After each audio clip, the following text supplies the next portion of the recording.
आधी रात में नोएडा फिल्म सिटी की सुनसान सड़क पर अब्बास गुस्से में तमतमाए चले जा रहा था। वो बार बार किसी को कॉल करने की कोशिश कर रहा था, पर सामने वाला कॉल उठा ही नहीं रहा था। थैंक गॉड तुमने कॉल तो उठाया। तुम बिलीव नहीं करोगे कि आज मेरे साथ ऑफिस में क्या हुआ। ठीक है, फिर रहने देते हैं, नहीं करते हैं बिलीव। यार मैं मजाक नहीं कर रहा। मेरी 2-4 क्राइम रिपोर्ट क्या फ्लॉप हुई। साला बॉस डी के मुझे भूतों पर रिपोर्ट करने के लिए भेज रहा है। अब तू ही बता यार, एक क्राइम रिपोर्टर कैसा लगेगा अंधविश्वास की बातें करते हुए, हैं? अरे अब्बास भाई, कभी जुनून हुआ करता था पत्रकारिता का, अब तो सिर्फ जॉब है। तो तू भी इसे एक जॉब की तरह ही लेना। जो बॉस कहता है करते जा। अरे पर यार, भूतों की कहानियां तुम जैसे डोडो हॉरर के राइटर सुनाते हुए अच्छे लगते हैं। मुझे कत्ल और वारदात की रिपोर्टिंग ही पसंद है यार। अरे तो भूतों की कहानी में ही क्राइम एंगल निकाल ले और उसके दहशत को किसी खतरनाक क्रिमिनल से कंपेयर कर दे। बात तो तेरी सही है। ठीक है, चल अब मैं चलता हूँ। ठीक है ठीक है। और सुन, आजकल व्यूज थोड़े कम आने लगे हैं, थोड़ा लोगों से कहकर चैनल को सब्सक्राइब और वीडियो को शेयर भी करवा देना यार, और ख्याल रखना अपना। बात करते करते अब्बास फिल्म सिटी के आउटर में पहुंच गया, जहां कुछ गाड़ियां और सड़क पर इधर उधर घूमते कुछ कुत्ते थे। अब्बास ने अपनी नजर सड़क के दोनों ओर घुमाई, लेकिन उसे कुछ दिखा नहीं। उसकी बेचैनी देख ऐसे लग रहा था जैसे उसे किसी के आने का इंतजार हो। अपने इंतजार की बेचैनी को लाइटर की चिंगारी में समेट उसने सिगरेट जलाई और खुद से बातें करने लगा। साला, बॉस डीके ने तो कहा था कि कैमरामैन इधर ही आएगा, अभी तक आया क्यों नहीं? अचानक कुत्ते के भौंकने से अब्बास की हालत पस्त हो गई और वह झुंझला गया और कुत्ते के मुंह पर लात मारते हुए बोला, भाग साले यहां से, नहीं तो यहीं मार दूंगा। और कुत्ते, तेरी मौत पर रिपोर्ट करने वाला भी कोई नहीं होगा। अब्बास इतना जोर से चीखा कि कुत्ते की भी हालत खराब हो गई और वो किंकियाता हुआ वहां से भाग निकला। अब इससे पहले कि वो कुत्ता अपनी पूरी फौज के साथ वापस आता, अब्बास ने अपनी गाड़ी का दरवाजा खोला और अंदर बैठ गया। खिड़की से सिगरेट की राख को झटकते हुए जैसे ही उसकी नजर कार के साइड मिरर पर गई, तो उसे पिछली सीट पर बैठी एक महिला का अक्स नजर आया, जो अंधेरे में किसी काले साए की तरह लग रही थी। अब्बास डरकर गाड़ी से नीचे उतरने ही वाला था कि तभी वो कुत्ता अपनी पूरी फौज के साथ वापस आ गया और सब कुत्तों ने मिलकर अब्बास की गाड़ी को चारों तरफ से घेर लिया और बेतहाशा भौंकने लगे। उसकी हालत आगे कुआं तो पीछे खाई जैसी हो गई थी।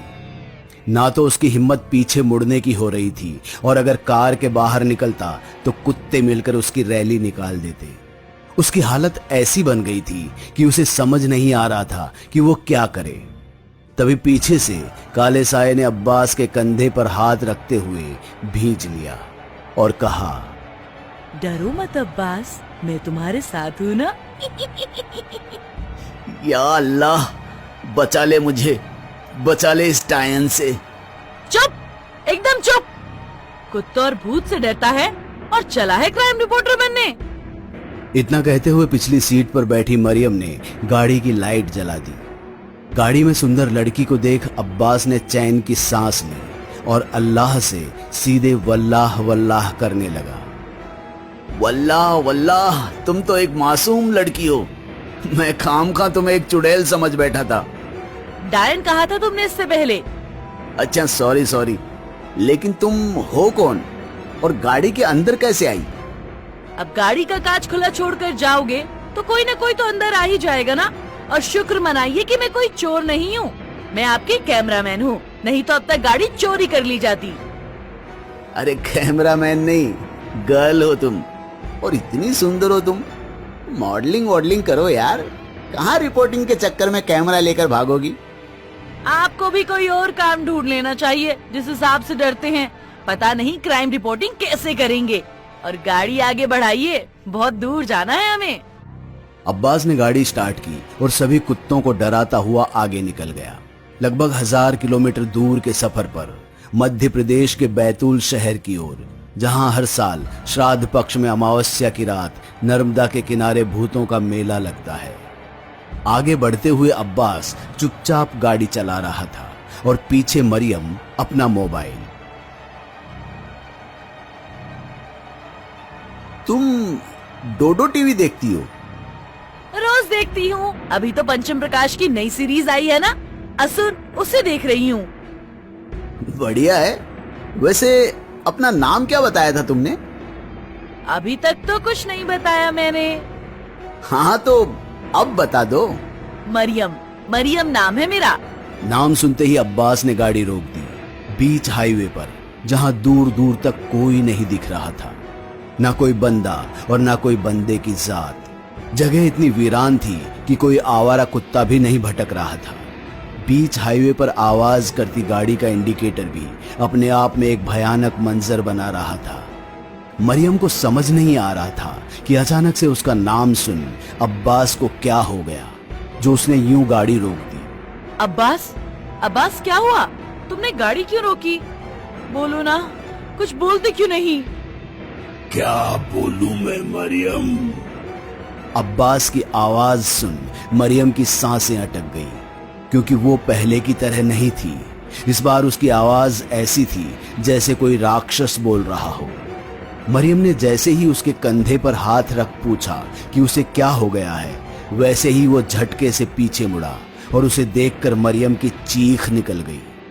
उसकी आंखों की पुतलियां मुड़ी हुई थी, आंखें बिल्कुल सफेद और चेहरे पर मुस्कान ऐसी जैसे कोई शैतान हंस रहा हो। बोलो मरियम, क्या बोलूं मैं? अरे तुम तो डर रही हो। अभी तो मैंने कुछ किया भी नहीं, पर अब शुरू करूंगा। नहीं, नहीं, नहीं। चीखते हुए मरियम ने अपनी आंखें मूंद ली और चेहरा अपने दोनों पांवों में दबा लिया, ताकि वो अपने सामने के भयानक मंजर को देख ही ना पाए। पर बदला हुआ अब्बास अब उसे लगातार अपनी आवाज से डरा रहा था, उसे ये बताकर कि कैसे वो उसके गले से खून चूसेगा और धीरे धीरे उसके पूरे शरीर के खून को खत्म कर उसे मौत के घाट उतार देगा, जिससे गाड़ी में सन्नाटा छा गया।